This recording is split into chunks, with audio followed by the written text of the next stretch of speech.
What's up, everybody? Welcome back to Call the Damn Leads, the show by sales professionals for sales professionals. I'm your host, Drew B. Wilson, with more than 2 decades in the sales game. I've seen it, been through it, heard about it. Now I'm bringing it to you, my favorite people in the world, the sales community, because let's just be honest, sales is the greatest job on the planet. It literally gives us the opportunity to live any life that we want, no matter where we come from, what background, what history we've had. You can use sales to change your life. This guy, the guest today, man, he is someone I've literally watched do some pretty wild and crazy shit. He's also got a shirt on that you can't see unless you're watching the video that says podcasts suck. If you don't have one, he's my friend, Sebastian Rusk. What's up, bro? Drew B. Wilson, what's up, my brother? Great to be here, man. Thanks for having me.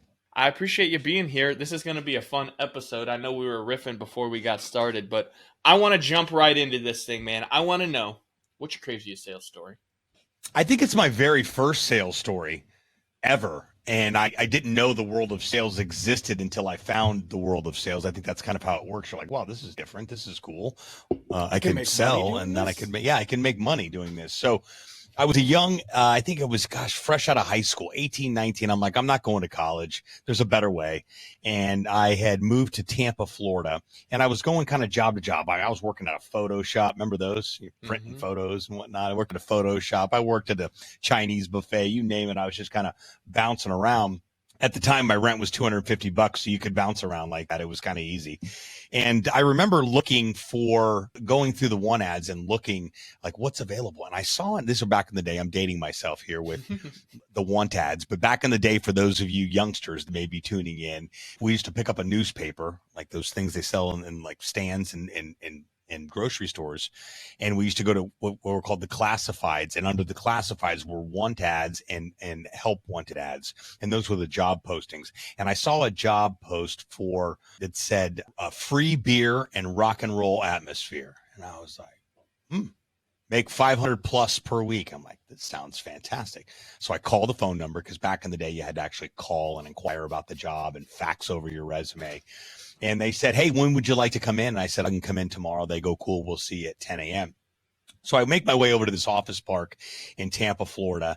And I'm like, nice office park. It's one of those deals where the office is in the front and there's a warehouse in the back.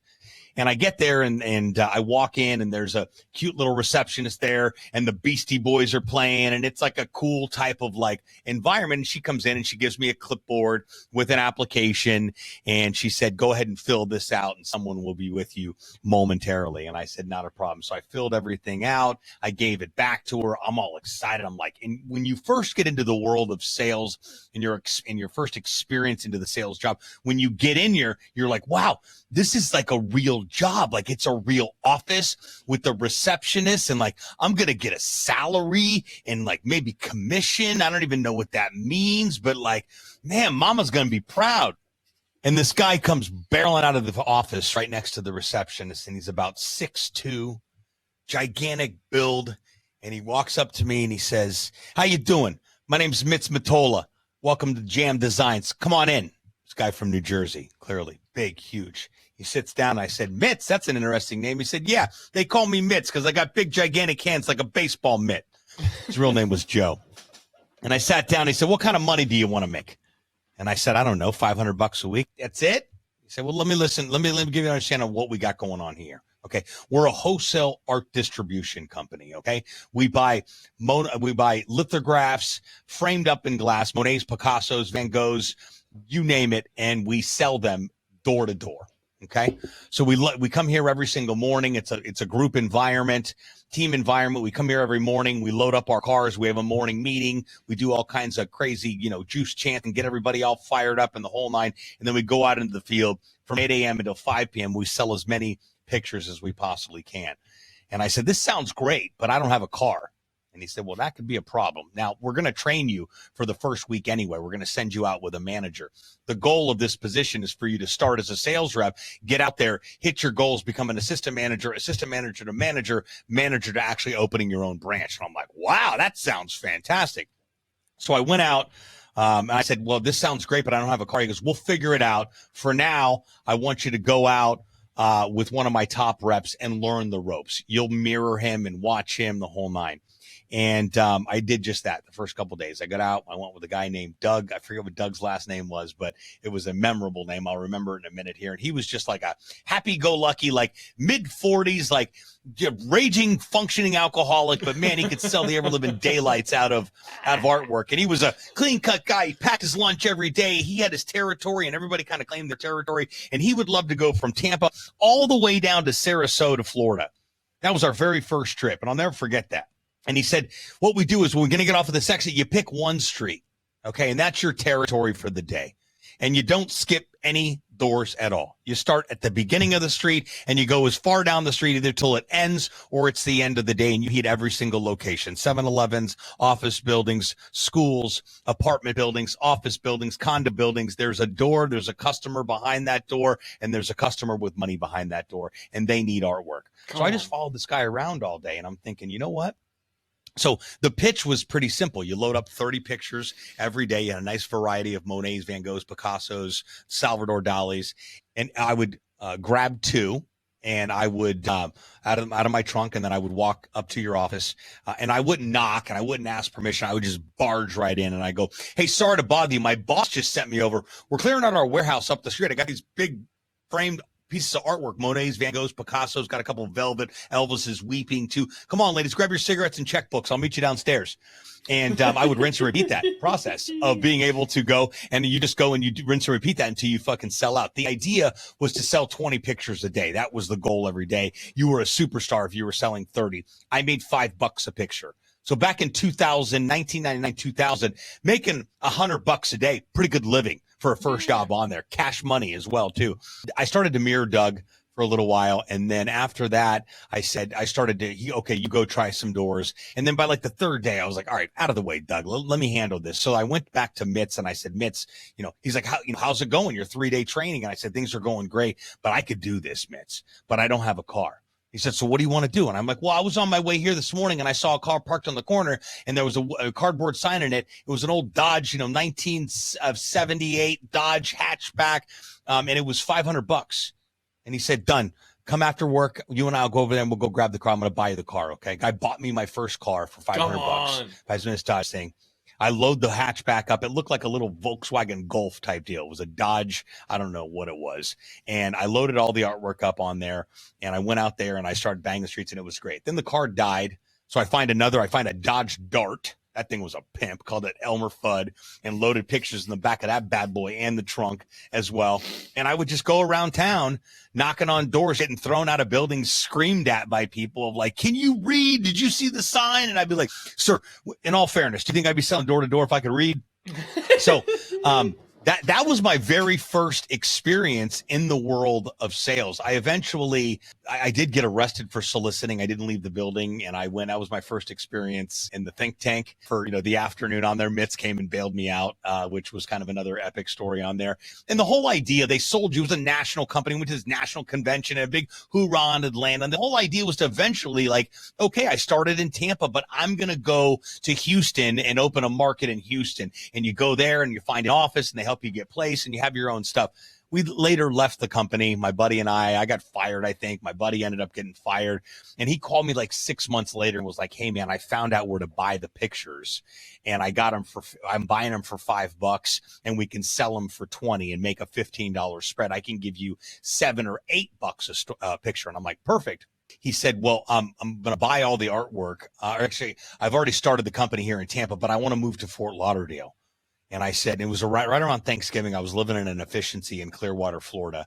And he called me and said, I'm going to take all the rest of the inventory and let's go just hit the fucking road. Because we used to go on road trips for these things too. We're like, hey, we got a bunch of inventory. Let's head to New Orleans for a week, like foreign territory, whatever it may be. So I said, this sounds great. And he goes, well, I'm moving this weekend, like Thanksgiving weekend. I'm like, do you have any room in the U-Haul? I have a little inefficiency. He's like, yeah, I do. He goes, great. I'll be there tomorrow with the U-Haul. We literally took the U-Haul with his apartment, the leftover artwork and my stuff and went to Fort Lauderdale Beach, rented 2 hotel rooms on A1A, put artwork in one hotel room and lived in the other 2 hotel rooms and hit the streets of Fort Lauderdale. And I would move back to Fort Lauderdale meet my daughter's mother. We closed the artwork company, and the rest is history. And I had a kid right after that whole process. But the beginning of sales led me into the world of sales, really cutting your teeth in that world, but also would forever change the trajectory of my life, because after that artwork deal, I ended up getting a job, and my assistant at the time was my baby mama, or became my baby mama. And then later on, I raised a kid and then moved to Chicago to California, sales job to sales job to sales job. But that was probably the most memorable. I reconnected with Mitz. He lives in New Jersey now. I don't know that he's in the artwork business anymore. He's doing something. We caught up a couple years back on here, but needless to say, I've went running by him going 100 miles an hour as far as I can tell. But it was funny because he was my fucking hero at one point. Man, you know what, though? I want to, first of all, that's an epic story. One of the best in the series so far. So thank you for that. I appreciate it. There's so much to that I love and we can unpack here because, first thing right off the rip, 99% of us fell into sales. Like, we didn't plan on being in sales. We didn't really want to be in sales. Me, personally, I used to have, like, this thing where I hated salespeople.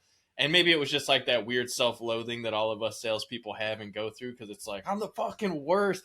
I'm the best. I'm the best there is. You can't stop me. Right? That's the up and down of sales. But what I really loved and appreciated about all of that was just your diehard commitment to just being like, I'm going to go do it. Like, okay, cool. Let's go do this. This is an opportunity for me to make some money and do something. Let's get after it. And I hated it, man. I hated it. I still hate sales. I mean, it's a lot better when you have your own business and it's your own. Well, I will say that. I love sales when it's your own product. When it's your own product and it's your own show and you're the boss, sales is not as bad as it used to be. But when you're walking in, you got some schmuck telling you you're fucking late. And that you're fucking, I mean, I got raised in the school of burn them down and bring them up. So you went in at the end of the day, if you didn't hit your goal, you would get your ass ripped wide open and they would tell you are a sack of fucking shit. And by the next morning, they're telling you you're a fucking hero and you can go do it, which does a little bit to the psyche. I don't know that that's that much of a popular strategy anymore. I think Grant Cardone and Andy Elliott may be the only two implementing those strategies these days. Yeah. I mean, you're only as good as your last sale, right?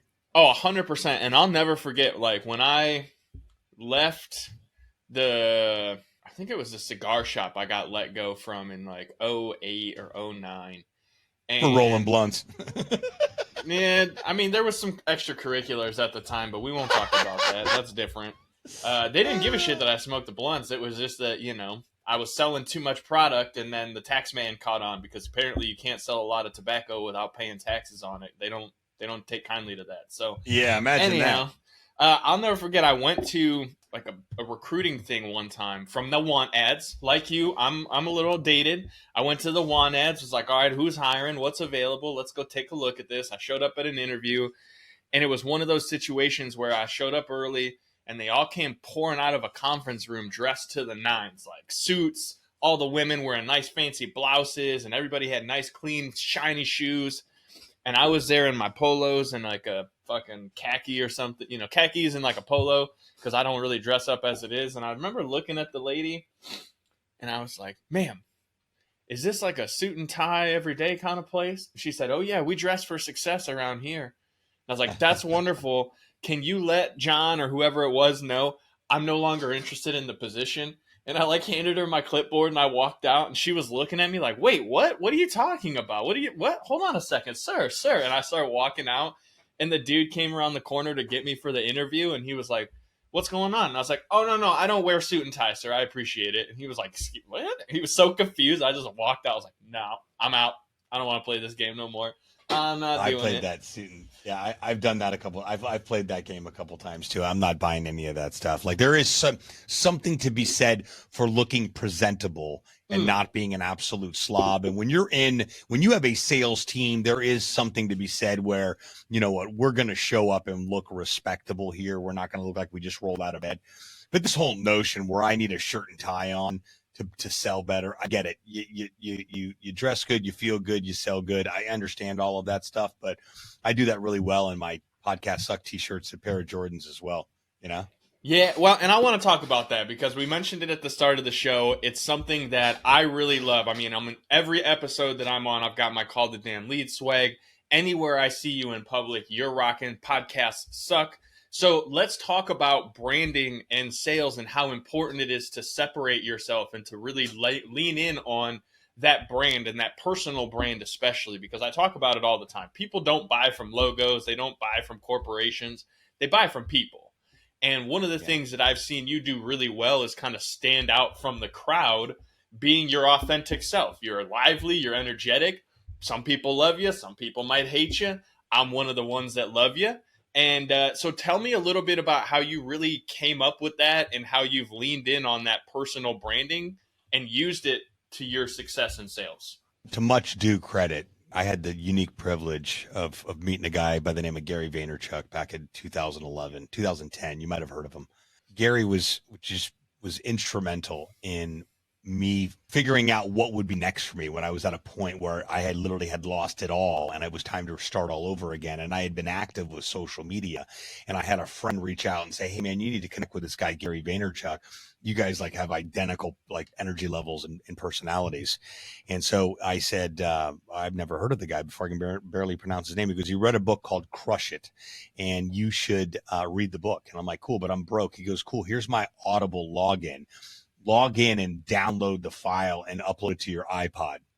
And that's exactly what I did. And every morning I would go out and I would start listening to Crush It. And Crush It is still a relevant book. He wrote a follow-up book back in 2018 called Crushing It as a follow-up book. But Crush It, now is the time to cash in on your passion, is still a relevant book today. And that book dropped in 2009. So imagine the attrition rate on that is absolutely unbelievable and still relevant. But the cliff notes from the entire book were get out there and build your personal brand, because like you just mentioned, people buy from you, the actual human being. They do business with your company, but they buy from you. So if you have a business, a brick and mortar business, an online business, whatever it may be, now is the time to start creating content and building a brand based on your passions. And he's famously coined from his Web 2.0 talk in 2008, where he did one of his first keynote talks ever. He was wearing the sweatbands back in the day. And he said, whatever you're into, there's an audience for it. You like Alf? Alf it up, baby. You're a fan of Smurfs? Listen, somebody wants to read about Smurfs. Start blogging about it, talking about it, etc. And that started to resonate with me. So I quickly reached out to Gary, connected with him, and we would go back and forth. He was ridiculously accessible back in these days because nobody knew who he was. So we went back and forth. And then as he continued to grow, he was doing his wine library show at the time. As he continued to grow, he became a little more difficult to get a hold of. And I learned early on that if you want to get around people that are actively growing and going places, but are getting busier and busier, you need to get around their camp. So I got around his personal assistant and started developing a relationship with him. His second book dropped in 2013. And the book signing was here in Miami, around the corner from my studio, about 5 minutes from here. And I had reached out and said, "Hey, Jay, I would love to get an interview in when you're here for your book signing." And he said, "Sure, we'll make it happen." I didn't hear back from his team immediately. And they reached out like the Sunday before, it was on a Tuesday, and said, "Yeah, Gary will do it." And I'm thinking it's going to be like a hallway flip cam type deal. And I had a video production company reach out to me and say, "Hey man, we've seen your work." Hey, I'm like, "I just got started with Social Buzz TV." He's like, "No, we've seen your stuff with your bow ties, etc. We want to work with you. Let us know, what you got going on." And I'm like, "Cool." I'm like, "What can I do with these guys?" I'm like, "Oh my God, Gary." I'm like, "What are you guys doing Tuesday night?" And they're like, "We're open." I'm like, "Great. Meet me at Books and Books in Coral Gables, because a guy named Gary Vaynerchuk, you don't know who he is, but you will, has his book signing." And they're like, "That's perfect, because we just did Russell Simmons' book signing at that same location last month." And I was like, word. So that was the first time I got a chance to meet Gary, and I thought it was going to be a hallway deal. And I had a full-blown production company roll in, and I spent an hour and a half. In fact, we held up the book signing with a room full of people waiting for Gary. And we sat down. I'll send you the interview, and you can put some clips up here on the recap on it. Probably one of the worst interviews I ever did, but we all start somewhere, right? But I went off on a little bit of a tangent with that. But the reason I told that story is that it was very full circle from the time my friend gave me his Audible login to the time I first emailed Gary to, I said, one of the first things I said was, this is a full circle moment. From me. We've had several full circle moments since then that I'm eternally grateful for. To your point on when did this whole personal branding thing really start to become real? One of the first things he taught me was, he said, "Sebastian, your personal brand in perpetuity is your reputation." And I never, ever, ever forgot that. And another thing that he said in conjunction with that is that authenticity trumps likability any day of the week. Okay. Because people can pick up and read your authenticity. people start to like you and can dislike you, like the wind blows, but authenticity is undeniable. And having spent quality one-on-one time with Gary and knowing him as a human being is one of the most humble. And, my sister always says, there's some people that just, when you're talking to them, they make you feel like you're the only person in the room. And I said, Gary Vaynerchuk is one of those human beings. He really is. And those sentiments are echoed from other people as well. But the personal brand things, you see how he continues to go and double down, with the personal branding. Podcast Puffs. These just showed up yesterday, actually.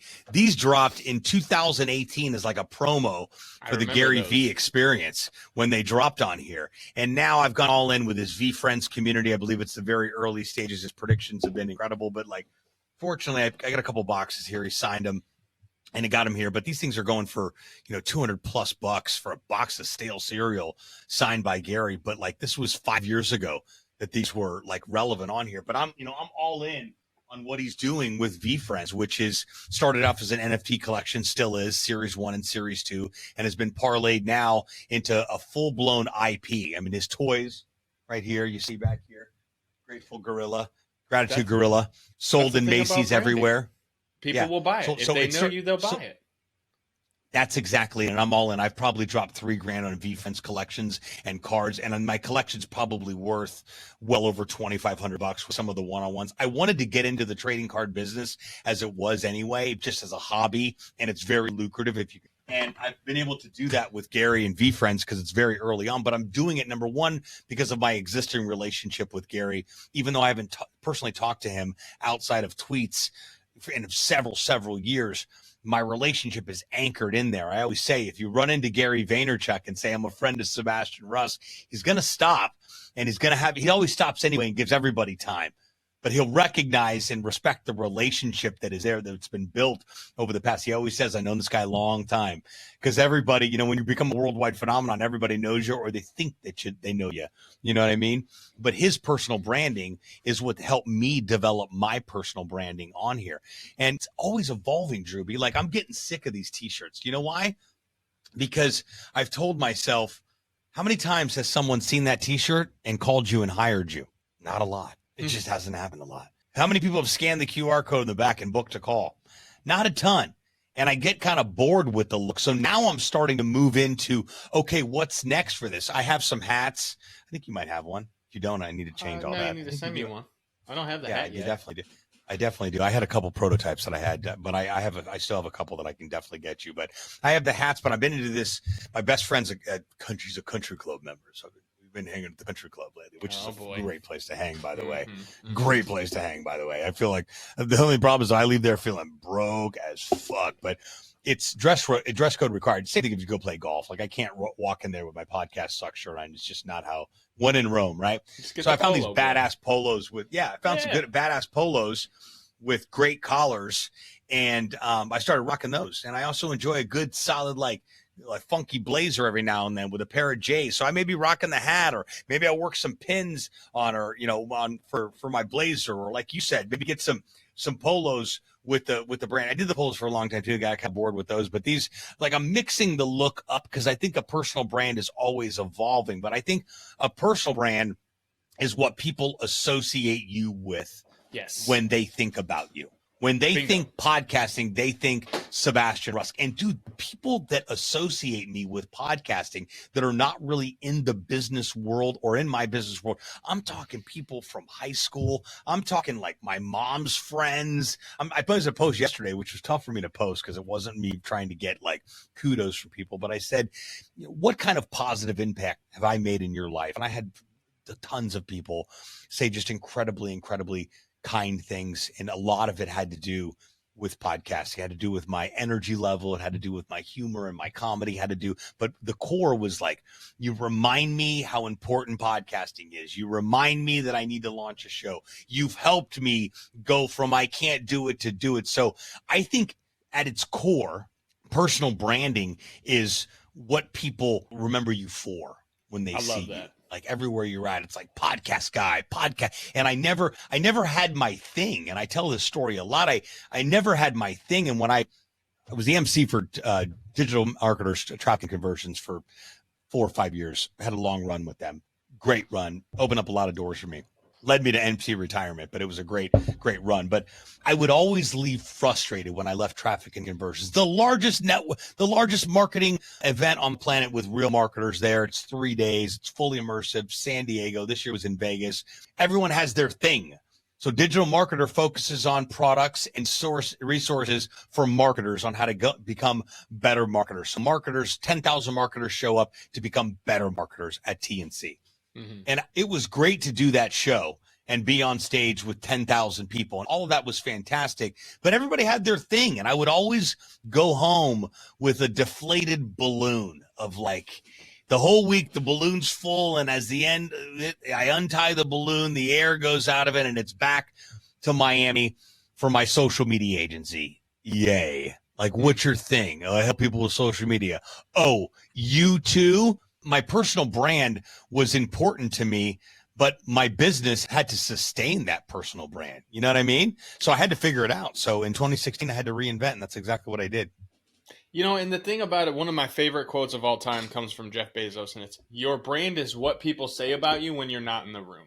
And it's exactly like you said, when you honed in on that message and you got very dialed in on like, this is who I am, this is what I'm about, this is what I offer, this is how I help, this is my thing, it ended up creating that compounding effect that like over time, now that's just what people know you as. And really, even if someone reached out to you for that thing, they may have some totally unrelated question, but like, hey, here's a guy that I can know, like, and trust because I know of his brand. I like him because I've seen him online. I've seen him through social media, and I trust because other people that have talked about him when he's not around said good things. And Correct. That's why the personal brand is so important. And if you're that's why it's key. That's what's key, right? It's those referrals. It's those people who will vouch for you when you're not around that allow you to compound and to truly grow. And that's the biggest thing that I wanted to get out of all of that for the listener, because those are all great stories, but everything that you mentioned all comes back to, hey, you were willing to say those good things about people when they're not around, which makes all of us now trust them that much more. And that's it. Because if I got on a call with one of those guys, I go, oh, okay, well, I mean, Sebastian was like, yeah, you definitely need to talk to him. So here we are.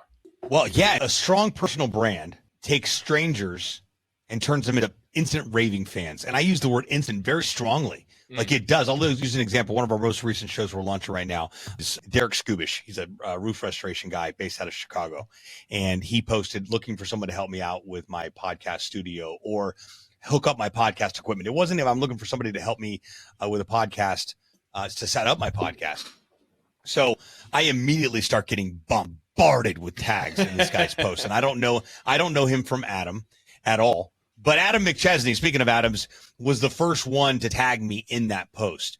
And Derek called me last week and he was like, man, like I've been doing my homework on you. Like, and we're already knee deep. We're getting ready to launch next week. But he's like, dude, like you're the man. I go, I don't know about that, man. I'm just doing my thing, trying to make my mama proud. He's like, no. Like you're on stages, like you're creating content, like you are the go-to for podcasting. And you're the reason I hired you. I swear there was like 15 people that tagged you on that post. And I thought to myself, I don't know this guy, but he's the obvious choice.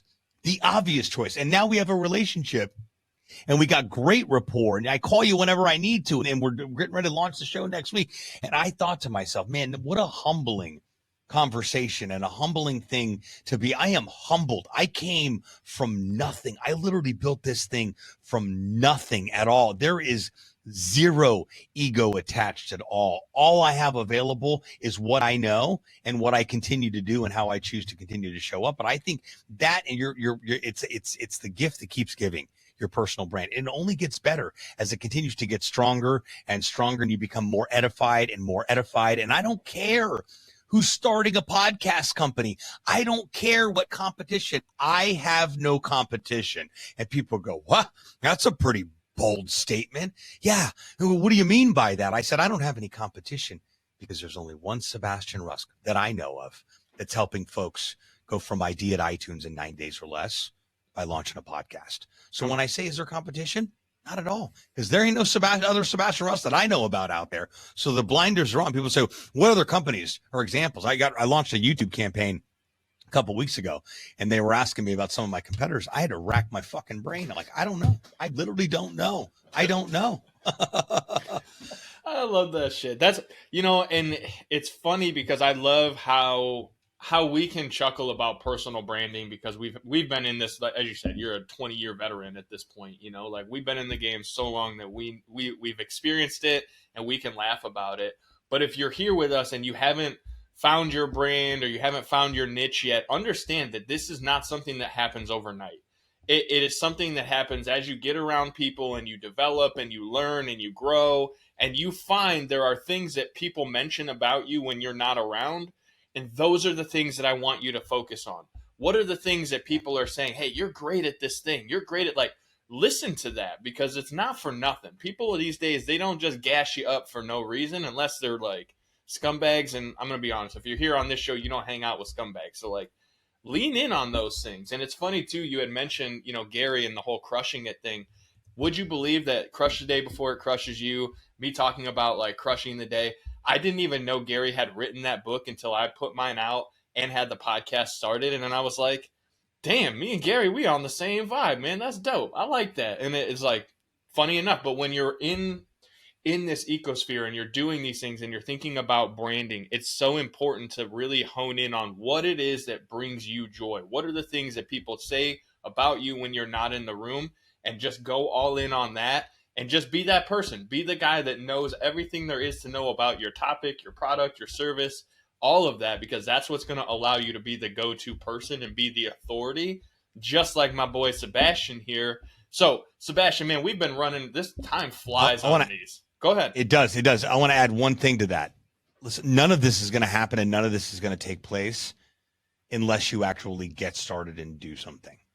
Unless you actually make a decision to get like, well, I don't know what I want to do. Listen, it's not your job. Okay. It is your responsibility to figure it out. I'll never forget Sean Whalen walking on stage 2 years ago in Dallas. And one of the first things he said was, what the fuck do you want to do? And he said it again. What the fuck do you want to do? Go do that. Go. And that was it. And it was so simple. And I never forgot that. And I had spent some time with Sean last year and in a casual environment, had a chance to kind of download that whole thought process and have him elaborate a little bit more on that. And he shared his story about just, one day to the next, just leaving his business. He's like, I literally never went back to that office, left my marriage and went into the wilderness for 2 years and just fucking figured it out. And I'm like, but it's about deciding what you want to go and do and going and doing it. Now, if you already know what you're supposed to be doing and you're not doing it, you are being grossly negligent to those individuals that are able to consume what you're doing. I was asked a question 14 years ago that rocked me to my core, and I never forgot it, and I often use it very frequently now in the talks that I get the opportunity to give. And that question I was posed was, who's missing out because you're not showing up? And when you start to think about that, and you start to use that on a daily basis, because guess what? I'm here to tell you right now, I use that on a daily basis. Because guess what? Most days, I don't fucking feel like it. I don't feel like the gym. I don't feel like the calls. I don't feel like nada. I want to hang. That's what I like to do. I like to hang. That's what I like to do. But I also like to make money. And you can't hang and make money at the same time until you've actually gotten to a point where you've built something sustainable that actually works. So I just want a quick reminder. I don't know what to do. You fucking know.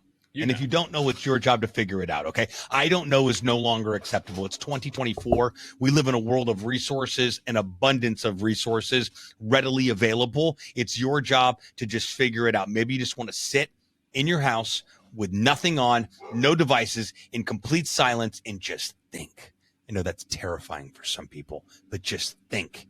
And whatever you get that funny feeling in your gut and you can't stop thinking about it, that's your thing. And it's your responsibility to get out there and do something about it. The world's going to be a better place for it, but most importantly, your life's going to be a better place for it. Thanks for coming to my TED Talk. Shoo! That's it. I was going to ask like some advice for the newbies, but you just laid it out on them. I don't think there's any better way to really remind them that the most important thing from all of this is to go and do the work. Because if you don't do the work, you'll never get the results. So, Sebastian, man, thank you so much for your time today. I appreciate you. It is always a pleasure getting a chance to hang out and shoot the shit with you. If We're someone hanging out heard next week this- too, man. Oh, I know. We're going to be doing this. I wish this episode was coming out sooner. We'll get to talk about how badass the event is that we're doing next week in St. Louis. But if y'all are hearing this and you want to see what it was about, Sebastian, what's the best way for them to come and find you on social media? If they like the show and they want to share it and tag us, how can they tag you? How can they find you? How can they learn more about podcasts and not sucking? So if you're thinking about starting a podcast, you're like, oh my God, I want to have a conversation with this guy. I've been thinking about a podcast. I don't know where to start, and I don't want to do the work. I would be more than happy to hop on a call with you and chat about what's possible. You can go to podcastlaunchlabnow.com. That's podcastlaunchlabnow.com. Juby will include that in the show notes in this episode, as well as in any social post that you see on here. Find me on, I hang out on LinkedIn, on Facebook, and on Instagram mainly. Shoot me a DM. Let me know you saw me on Drewby's show. And again, I'll spend 10, 15 minutes with anybody and chat about what's possible. But I'm also going to challenge your thought process on what you think may or may not be possible when it comes to starting a podcast, because I firmly believe that podcasting will change your life and your business if you let it. You know what? I'm going to add one more to it here, because this one was hit by my mother-in-law. She hit me with this one when I thought about quitting my podcast. Because, if you're going to start one, don't start one and then give up 5 or 6 episodes in. I think that's the average, right? It's like 7 episodes and most people quit. So if you're going to start, don't quit. Give it 15 months. But here's what I also, my mother-in-law hit me with this one. She says, how wonderful, Drewby, that your 8-year-old son now has 900 plus episodes of your wisdom, knowledge, and your voice that he can go back and listen to at any time, God forbid something were to happen to you. So for those of you that are out here spouting off about your legacy and how you're doing this for your future generations, let the podcast be your audible version of your life and your wisdom for them, because that's how you truly make an impact for the future. Make sure you hit up my man, Sebastian. Make sure you share this on social media. Tag us at Call the Damn Leads. Find Sebastian. What's your tag, Sebastian? Podcast Suck. At Podcast Suck. Make sure you tag at Call the Damn Leads, at Podcast Suck. Go follow Sebastian. Make sure you tune in, subscribe, leave us a review, all the things that go along with this show. But more importantly, if you have an awesome sales story, if you want to join us and share, and you want to tell the world how they can go and live a cool, fun life just like Sebastian, I need you to go to callthedamnleads.com/podcast. Send me your information. Let's set up a time to chat. I'd love to have you on the show. As always, it's been a blast. We'll see you on the next one. Go Call the Damn Leads. We'll talk to you soon.